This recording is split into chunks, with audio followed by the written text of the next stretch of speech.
बहन की बहुत बड़ी टेस्ट बनी है।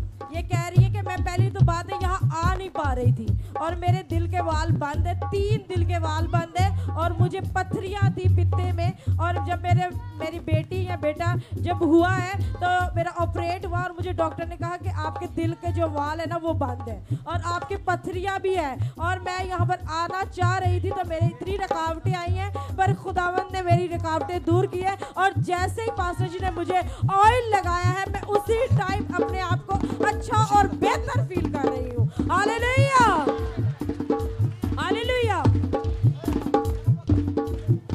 तमाला पैण गया